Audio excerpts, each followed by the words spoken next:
El Colegio de la Frontera Norte presenta Sonorizando la Frontera.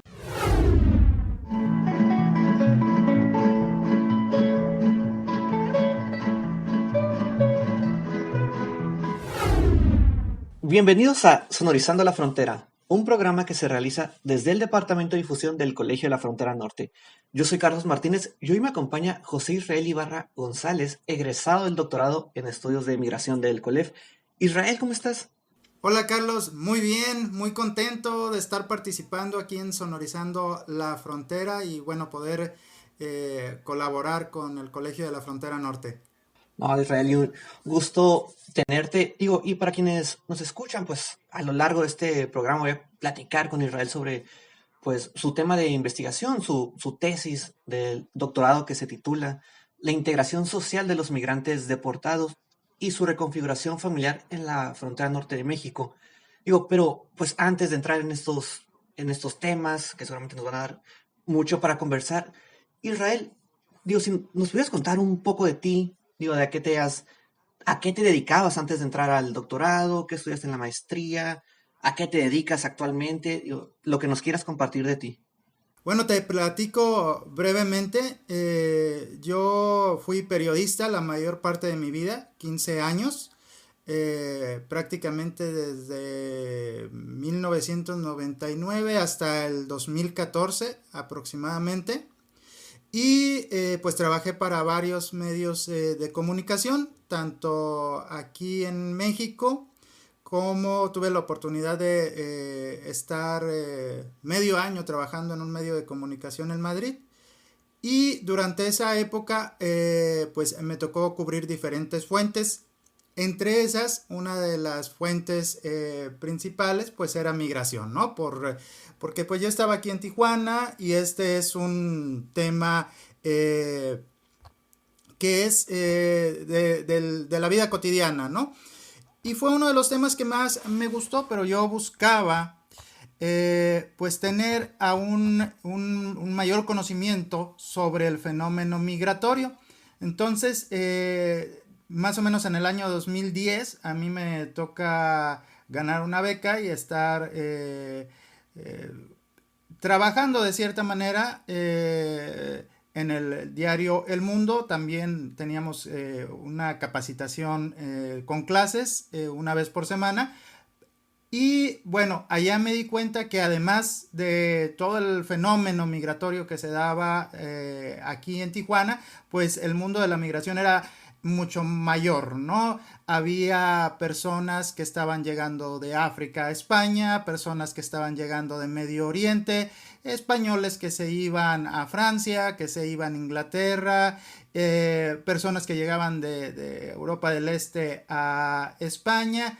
Y bueno, me empezó a emocionar más lo que era el tema migratorio y al regresar seguí trabajando en algunos medios de comunicación. Por ahí me tocó estar en CNN México, en El Financiero y me empecé a especializar como periodista en el tema migratorio. Finalmente tomo la decisión de entrar a hacer la maestría al Colegio de la Frontera Norte con el tema de migración que, bueno, me tocó cubrir cuando uno de los principales flujos que estaba en ese momento llegando a Tijuana, pues eran las personas que estaban siendo deportadas. Pues prácticamente durante la época del presidente Barack Obama, que fue una de las épocas con un mayor número de deportaciones. Y dentro de mí estaba el investigar cuáles eran las habilidades y las capacidades de estas personas que habían tenido una experiencia laboral en los Estados Unidos. Y encontré pues que tenían muchas habilidades y yo lo que quería saber era cómo se podían sistematizar estas habilidades y también cómo podían ellos ingresar al mercado laboral en Tijuana. Entonces mi tesis de maestría fue precisamente sobre la integración laboral específicamente de los migrantes deportados. Y bueno, encontramos interesantes hallazgos como su incorporación en call centers gracias a su habilidad con el idioma inglés y que conseguían buenos salarios, digo, comparados con el promedio de salarios en México. Y que también estaban siendo empleados, por ejemplo, en la industria maquiladora, porque gracias a su habilidad con el inglés podían ocupar puestos de jefatura, por ejemplo, y que los directores o los directivos de las maquiladoras podían hablar ellos en idioma inglés. Y a su vez estas personas podían pues llevar las indicaciones al resto del personal. También encontramos otros casos interesantes como fue los emprendedores. Muchas personas que fueron emprendedores en Estados Unidos y al llegar a México volvieron a montar sus negocios. Entre ellos encontramos, por ejemplo, aquellos que tienen su estudio de tatuajes, que tienen su empresa de carrocería y bueno, muchos otros emprendimientos. Un caso que me tocó de una señora originaria de Oaxaca que tiene un emprendimiento de tamales y bueno, fueron parte de los hallazgos. Y bueno, también teníamos aquellos que regresaban sin el conocimiento, sin muchas habilidades, sin haber pasado mucho tiempo en Estados Unidos y tenían que reincorporarse en empleos precarios, muy precarizados, como son cargadores en mercados de abastos y en lo que son de los conocidos viene y algunos otros empleos de manera precaria. Pero ahí me di cuenta de algo muy importante, que era que la integración pues no nada más era la parte laboral, sino que implicaba toda una transformación en sus vidas, donde también tenía que ver la familia y lo que pasaba con su familia y tenía que ver también lo que pasaba con su identidad, porque muchos llegaron de niños, de muy niños, 2 y 3 años a los Estados Unidos y bueno, prácticamente crecieron como estadounidenses y ahora estaban acá. Pero ya, bueno, en la tesis de maestría solo tenía yo 2 años, no me dio el tiempo y es cuando yo tomo la decisión y digo, no, yo tengo que continuar porque este fenómeno tiene muchas implicaciones y es cuando decido entrar al doctorado en estudios de migración. Era la primera generación, la primera vez que se lanzaba, el COLEF se ponía como punta de lanza en América Latina con este doctorado y dije, bueno, vamos a hacer la postulación.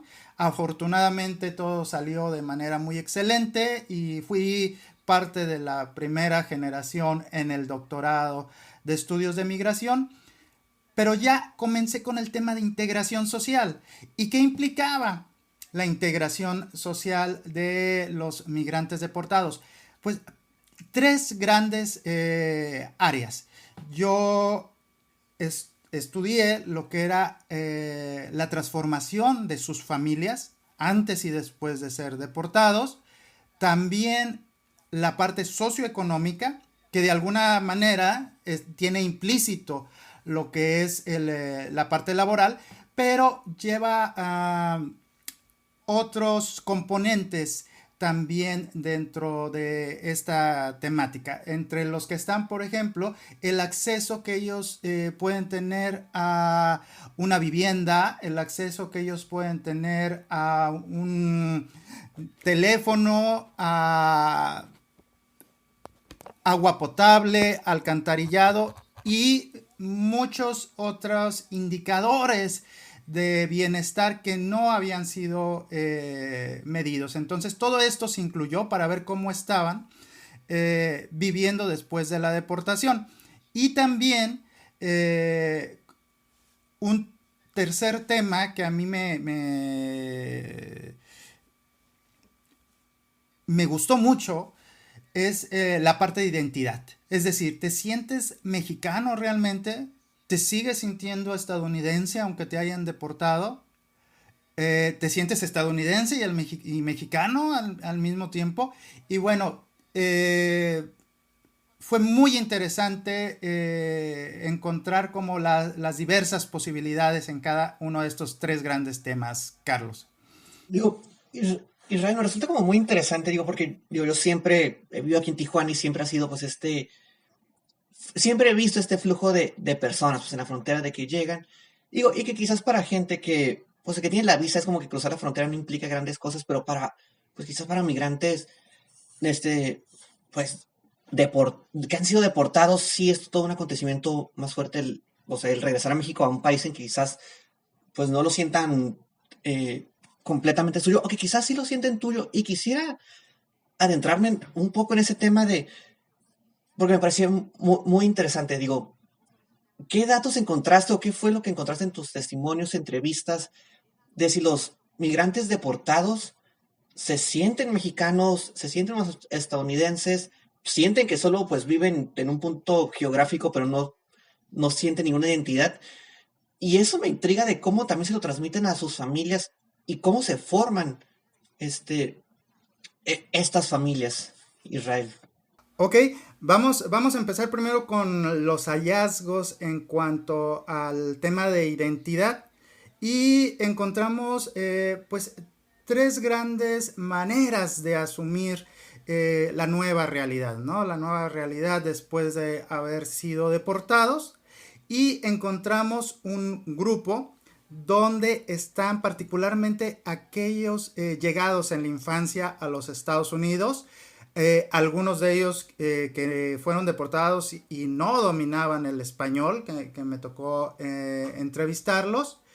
Y este grupo, a pesar de tener muchos años en México, digamos una década o más, siguen peleando por regresar a los Estados Unidos. ¿Sí? Entonces, ese fue como la primera forma de asumir esta nueva realidad. Es decir, yo soy crecido en los Estados Unidos, mis costumbres son estadounidenses, yo quiero regresar a los Estados Unidos. Por otra parte, tenemos un grupo que de alguna manera pertenece al porcentaje que salieron por haber cometido un felony, que es un delito agravado, y que su regreso implicaría arriesgarse a pasar muchos años en la cárcel. Y sobre todo también, que esto aplica también al primer grupo, esto se puede sumar a un regreso después de una deportación, más si regresan de manera no documentada, y se convierte su regreso en un reentry, que se le llama, que también es un delito considerado grave, una felony. De tal manera que hay un grupo de personas que están en una condición muy complicada para regresar.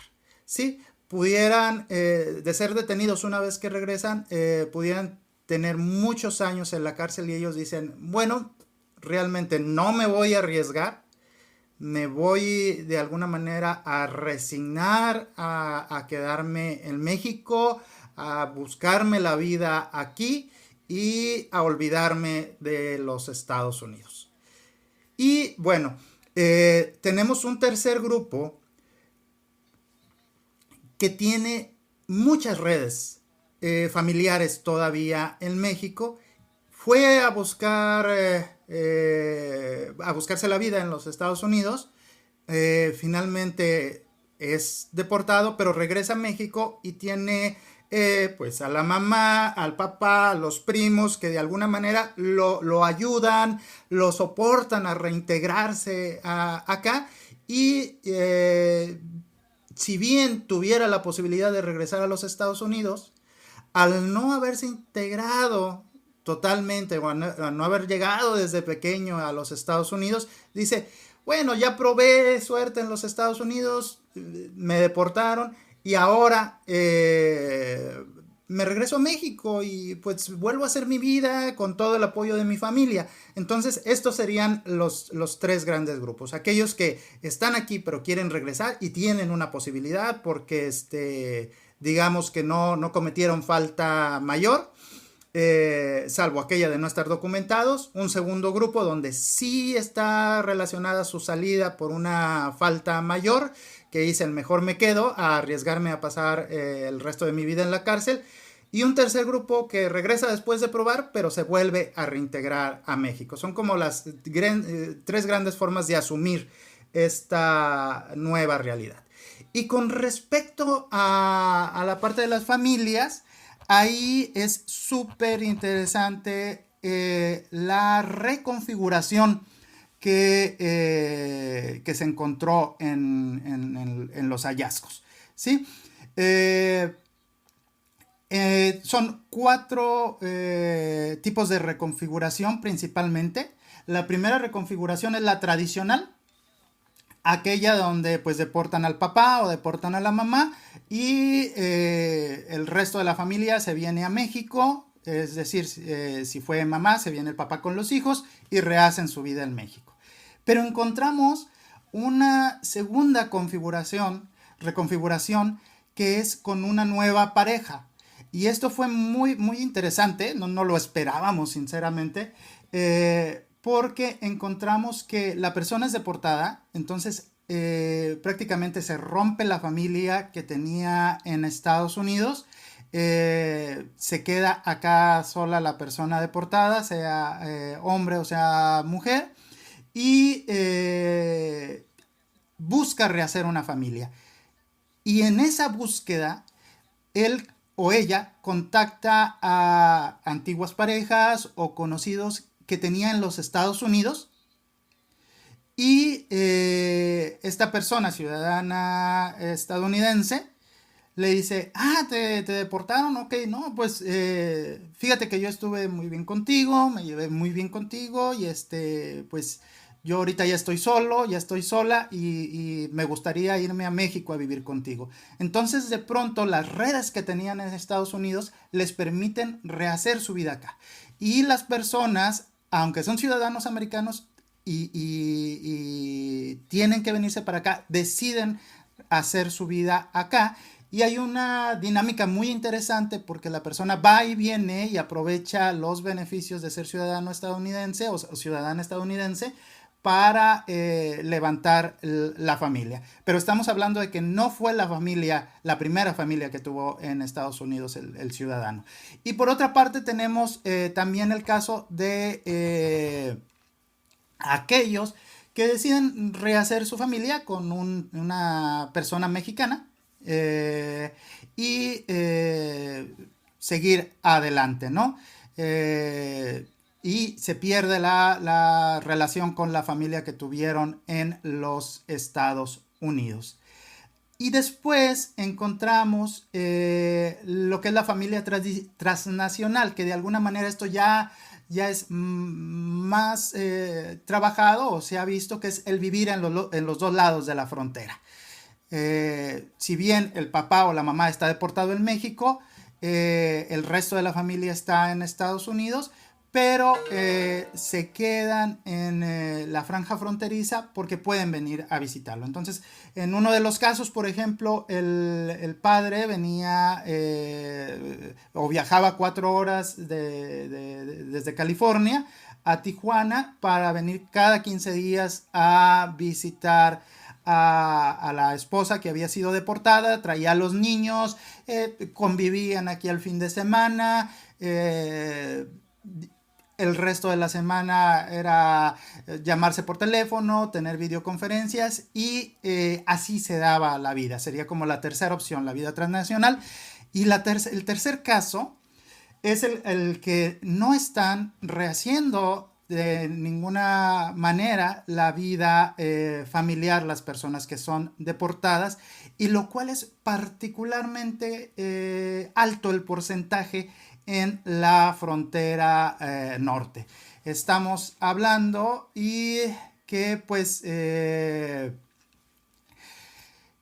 los resultados casi la tercera parte de los migrantes deportados que residen en la frontera norte, un 28%, están viviendo solos en lo que se denomina hogar unipersonal.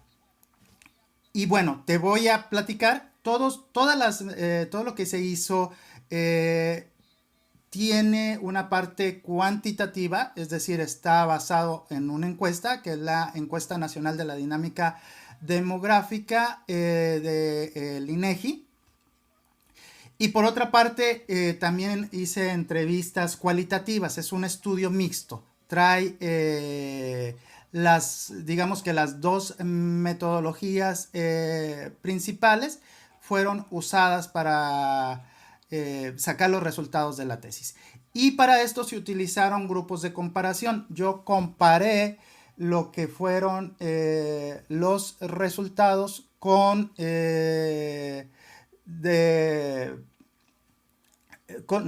las personas que habían regresado a México sin una orden de deportación y con aquellos que no habían migrado. Y bueno, quisiera también agradecer mucho la dirección que tuve por parte de la doctora Eunice Vargas Valle, que es profesora investigadora del Colegio de la Frontera Norte y que fue pues mi guía para poder conseguir estos resultados. Yo le estoy muy agradecido por los 3 años que estuvo pues dirigiendo mi tesis.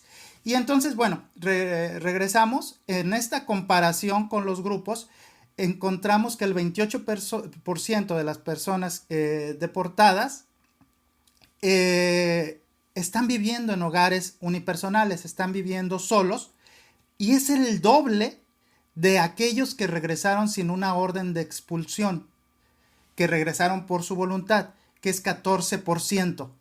Y es casi 5 veces el porcentaje de las personas que nunca han emigrado. Es decir, de aquellos que toda su vida han residido en México, que apenas llega al 6%. Entonces, fíjate la magnitud de lo que está sucediendo y que hay que poner el foco rojo. Es decir, después de una deportación, casi una tercera parte de este grupo está solo, 28%, ¿sí? Lo doble de aquellos que regresan sin una orden de deportación, 14%, y casi 5 veces de las personas que nunca han migrado. Entonces, creo que ese es uno de los hallazgos más importantes y que más deberían de preocupar, Carlos. Sí, no, y es que de hecho es un gran número. Eso digo, sí, recuerdo haber estado en la presentación de tu tesis y me acuerdo que me ha impactado, y ahorita que lo escucho me vuelve a impactar. Y quisiera ahorita enlazarlo con el tema pues de la integración social. Digo que entiendo y corrígeme si estoy en un error, pues que básicamente es cómo se integran a la sociedad. Digo, sé que hay mucho más en el concepto, pero que entiendo también que para pues, que haya esta integración social, pues vaya, la sociedad que ya está ahí también te tiene que aceptar, o sea, tiene que permitir de cierta forma, por utilizar una expresión, que formes parte de esas dinámicas, que te muevas entre la ciudad, ya sea en el vecindario, ya sea en la calle en la que se viva. Y esto es lo que te quisiera preguntar, Israel, o sea, y quizás aquí más como los que están viviendo solos después de este proceso, o sea, ¿qué tanta integración social pues hay en la frontera norte de México o en Tijuana para los migrantes que han sido deportados? O si quizás, no sé, pues, se reúnen entre ellos en quizás espacios como muy, vaya, gente que se entiende entre ellos que ha pasado por este mismo proceso de la deportación, o solo personas que también han migrado, o si sí hay una integración quizás más completa, Israel. Bueno, te explico. Integración social es una idea abstracta, ¿sí? Vaya, la integración social no se puede ver o no se puede tocar.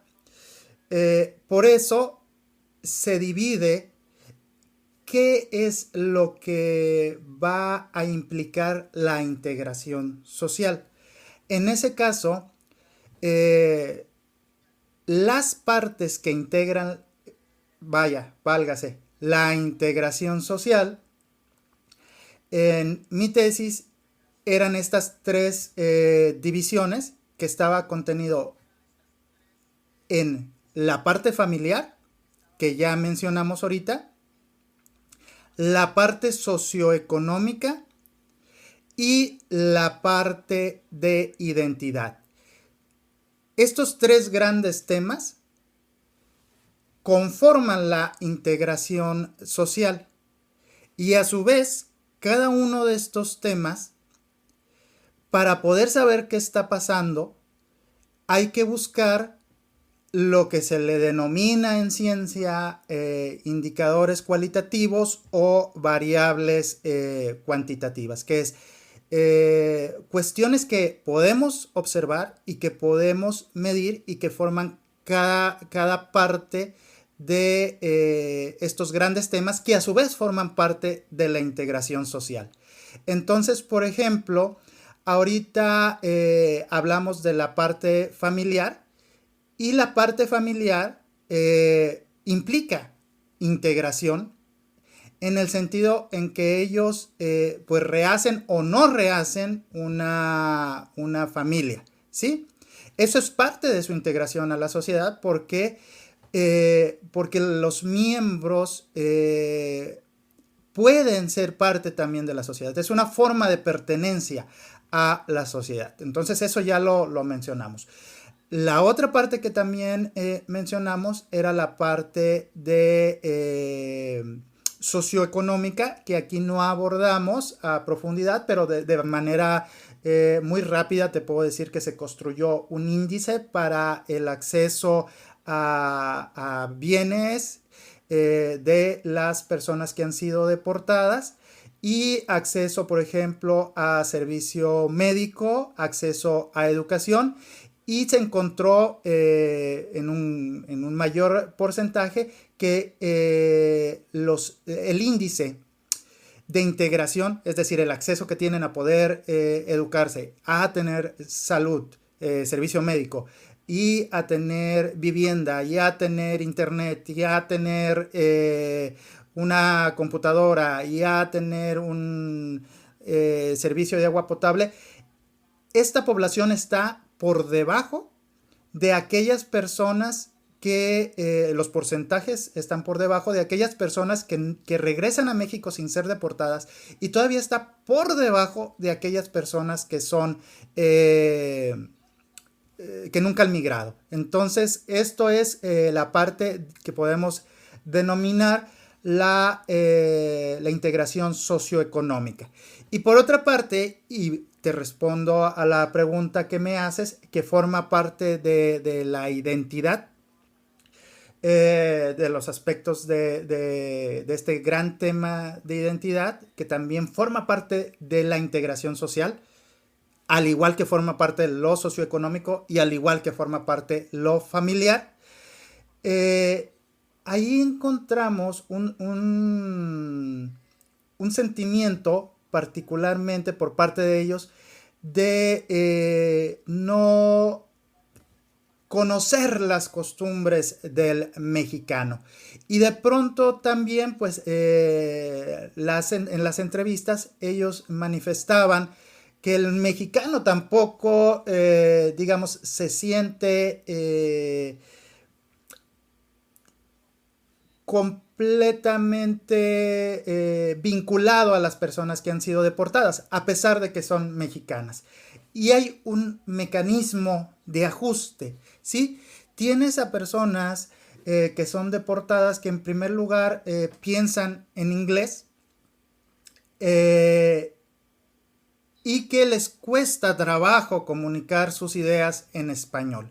Entonces, me platicaban algunos de ellos: oye, es que yo tomo el taxi, le digo, déjame en la tercera luz, y se pasa la tercera luz. Ah, ¿cómo la tercera luz? O sea, la tercera luz de una casa. No, la tercera luz. El light. Ok. ¿Te estás refiriendo al semáforo? Sí, me refiero al semáforo. Ah, ok, bueno, pues es que en español le decimos semáforo. Si tú le dices luz, probablemente no te vaya a entender el chofer que está manejando el taxi. Entonces, para el chofer es difícil, Para la persona deportada es difícil, pero creo que poco a poco está habiendo esta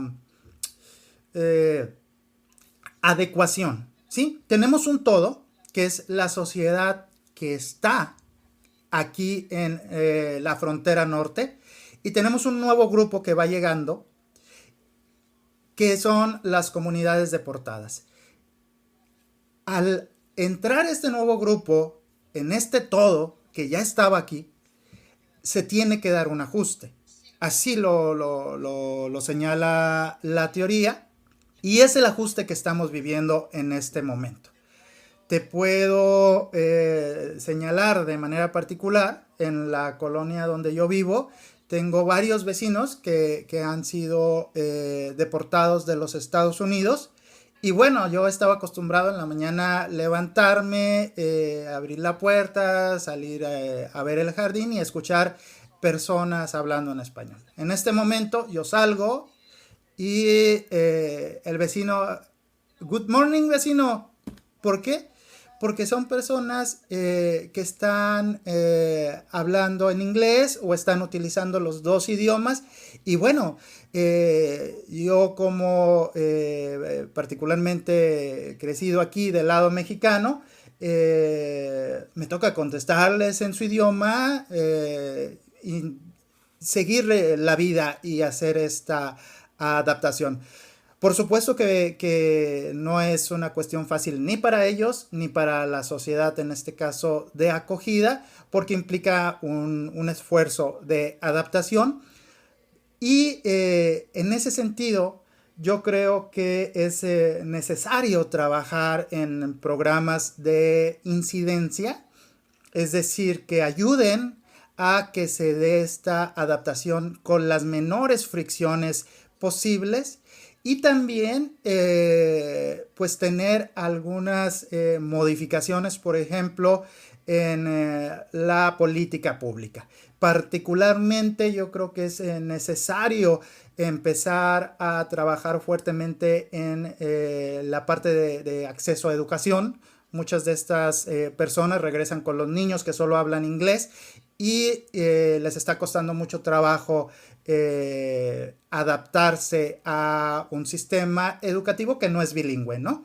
A diferencia de cuando llegan los hablantes del español a Estados Unidos, que existen programas bilingües en lo que ellos logran dominar el inglés. En México no tenemos un sistema bilingüe de educación y hay que trabajar en ello.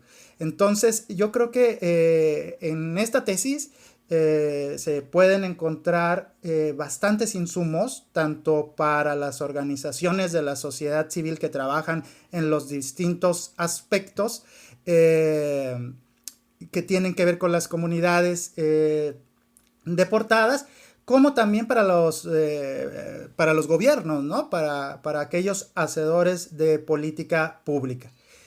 Y bueno, en ese sentido también quisiera mencionarte que ya hay varias organizaciones de la sociedad civil especializadas, es decir, no solamente de personas deportadas, sino de madres deportadas, veteranos de guerra que fueron deportados, porque en Estados Unidos van a la guerra solo con la residencia permanente, no es necesario que sean estadounidenses para ir a la guerra. Ellos están agrupados también.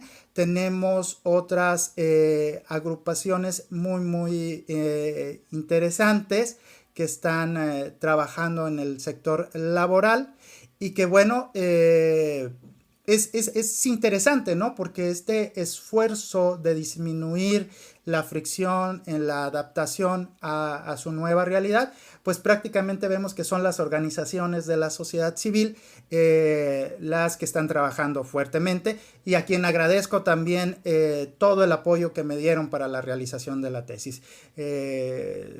Estos resultados, lógicamente sin la dirección de la doctora Eunice Vargas Valle y sin el apoyo de todas estas comunidades migrantes, no hubieran sido posibles, Carlos.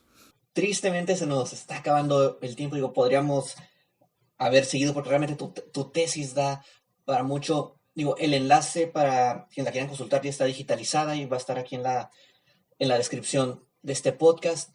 Pero Israel, digo, precisamente ahorita, pues comentabas que pues es importante que esto se conozca, ya hay asociaciones civiles, como bien lo comentaste, pero también, o sea, para personas que saben quizás lo muy básico acerca de la migración, pero para que se fueran adentrando en esos temas, no sé si habría algún material que tú les pudieras recomendar para irse pues empapando un poco de este tema, quizás no desde una perspectiva tan académica, una película, algún documental, algún reportaje pues de noticias, algo pues más con fines de divulgación, Israel. Sí, claro que sí. Mira, pues si yo los invitaría en primer lugar a que vayan a Netflix. Hay una serie buenísima que a mí me encanta que se llama Immigration Nation, donde nos retrata precisamente todo este proceso de la deportación, de cómo trabaja las autoridades migratorias en Estados Unidos, cómo persiguen a los migrantes y se pueden dar cuenta a través de esta serie de pues la realidad que viven las personas que son deportadas y así vamos a poder tener una mejor comprensión del tema. Además, yo soy un seguidor también de digamos, de la cadena de medios de comunicación pública de France 24 y en esta cadena ustedes pueden encontrar un programa que se llama Migrantes, ¿sí? Entonces, también nos mantiene muy actualizados de todo lo que tiene que ver con el fenómeno migratorio a nivel global. Yo ahí es donde me informo qué está pasando en Medio Oriente, qué está pasando en Asia, que si cómo están viajando o cómo están emigrando de Asia ahorita hacia Inglaterra, cómo están llegando de África a Europa, cómo están llegando de Venezuela a México. Es una manera de mantenerse muy al tanto de lo que es el fenómeno migratorio. Y bueno, también aprovecho, actualmente un grupo de egresados del Colegio de la Frontera Norte arrancamos un proyecto.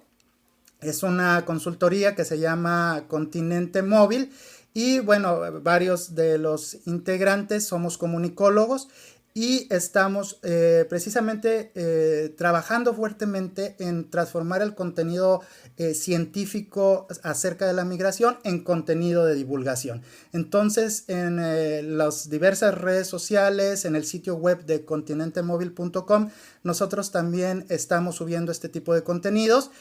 ¿Cuál es la gran ventaja? Bueno, somos algunos de los miembros, fuimos periodistas, pero también somos egresados del Colegio de la Frontera Norte como científicos sociales en materia migratoria. Entonces estamos haciendo una traducción de los términos muy abstractos que se utilizan en la academia a hacer unos productos comunicativos con un lenguaje a nivel muy concreto que las personas puedan entender a través de la observación. Entonces los invito a seguir ahí a Continente Móvil y pues serían como las tres recomendaciones,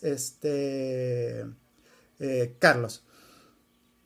Oye, no, pues qué interesante este proyecto de Continente Móvil. Digo, aquí también lo vamos a poner en el enlace en la descripción. Israel, ahora sí, por último, ya, quizás para ahora sí, para estudiantes que quizás ahorita del colegio pues están en el doctorado o que inclusive buscan entrar en las siguientes generaciones, ¿tú qué autores, autoras, papers, libros les recomendarías consultar pues para toda esta parte de metodología, de la bibliografía o de la investigación acerca de las migraciones?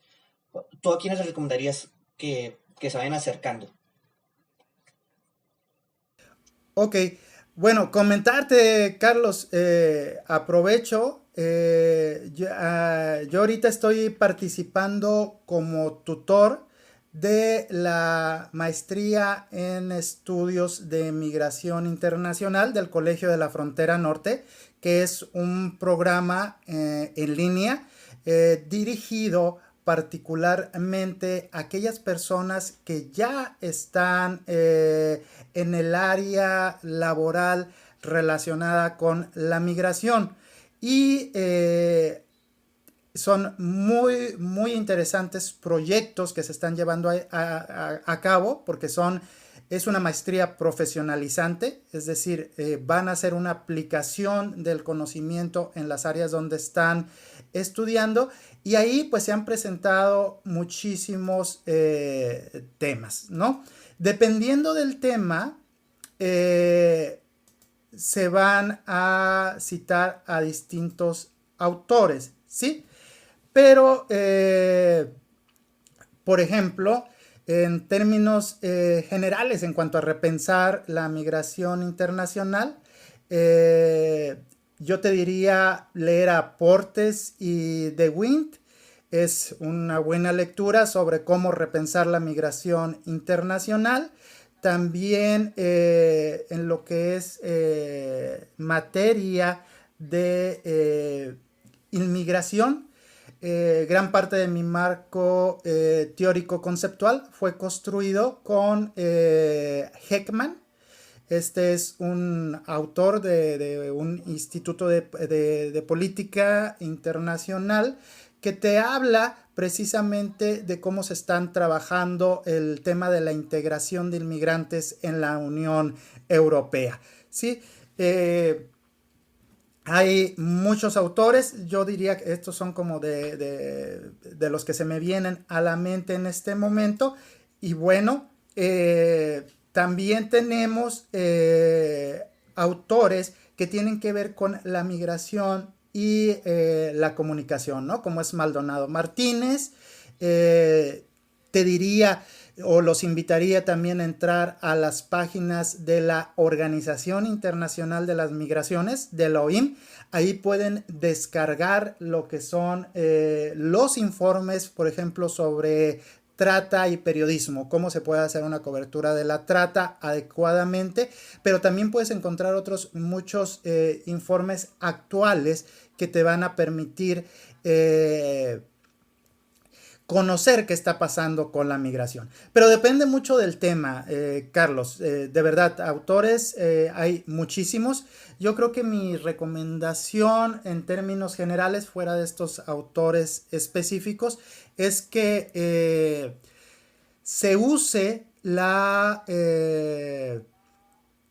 el buscador de Google académico para ver nuestros propios intereses. O sea, normalmente uno entra al buscador de Google y te despliega una serie de resultados de todo tipo, ¿no? Pueden ser noticias, pueden ser blogs, pueden ser, no sé, hasta redes sociales. Pero lo que debe de hacerse el esfuerzo es por entrar a Google Académico o Scholar Google y ahí poner el tema de nuestro interés en materia migratoria. Es decir, yo quiero entrar al Colegio de la Frontera Norte, a lo mejor yo vivo en Chiapas y me interesa pues hacer un tema de mi contexto. Entonces yo entro, pongo migración, pongo Chiapas y ahí me van a aparecer todos los autores que han escrito sobre la migración en Chiapas o la migración Centroamérica en México, y voy a poder tener un conocimiento mejor sobre lo que se ha estudiado, ¿no? Un conocimiento más científico, Carlos. No, pues Israel, pues muchísimas gracias por haber estado hoy aquí en Sonorizando. ¿Algo más que quisieras agregar? Sí, bueno, yo quisiera nada más agradecerte por esta invitación, y también yo cerraría reconociendo este esfuerzo, Carlos, que están haciendo en el Colegio de la Frontera Norte por entrar a la divulgación de la ciencia. Creo que ahorita estamos en un momento de cambios en México. Estamos viviendo una revolución en el sentido, en términos generales, tecnológica, y que lo hemos visto más con esta pandemia, pero también política, ¿no? En el caso mexicano. Y yo creo que es muy, muy importante que la comunidad científica pierda el miedo a salir a hablar sobre los temas de que son especialistas. Porque si no, estos espacios son ocupados por personas que no son conocedoras de estos temas, de cualquier línea, no solamente de migración. Y la invitación es a capacitarse para poder comunicar. Yo sé que es muy complicado estar acostumbrado a que en la vida diaria tú hablas con un lenguaje científico, te entiendes con tus pares científicos, y de pronto cuesta comunicarte con aquellas personas que no hablan tu mismo lenguaje. La experiencia como periodista, como comunicólogo, y es ahí el reconocimiento también que está haciendo el Departamento de Comunicación, es que debemos de unir esfuerzos en esta labor de transformar el conocimiento científico en un lenguaje al alcance de todos, y demostrar pues que todos estos ejercicios de investigación que se realizan, como son las tesis y otras investigaciones, aportan mucho a México y aportan mucho al desarrollo de la ciencia a nivel global. Y eso lo debe de saber la ciudadanía. Entonces, yo creo que tenemos que concentrarnos ahí, quienes estamos en el ámbito de la divulgación científica, para seguir trabajando y seguir haciendo este esfuerzo de traducir el lenguaje científico en un lenguaje al alcance de todas las personas, tanto en México como en el mundo, Carlos. Yo con esto cerraría. Completamente de acuerdo contigo, Israel. Y pues de esta forma terminamos. Llegamos a un final más de este capítulo de Sonorizando la Frontera, un programa que se realiza desde el Departamento de Difusión del Colegio de la Frontera Norte. Yo soy Carlos Martínez y hasta la próxima. Una producción del Colegio de la Frontera Norte.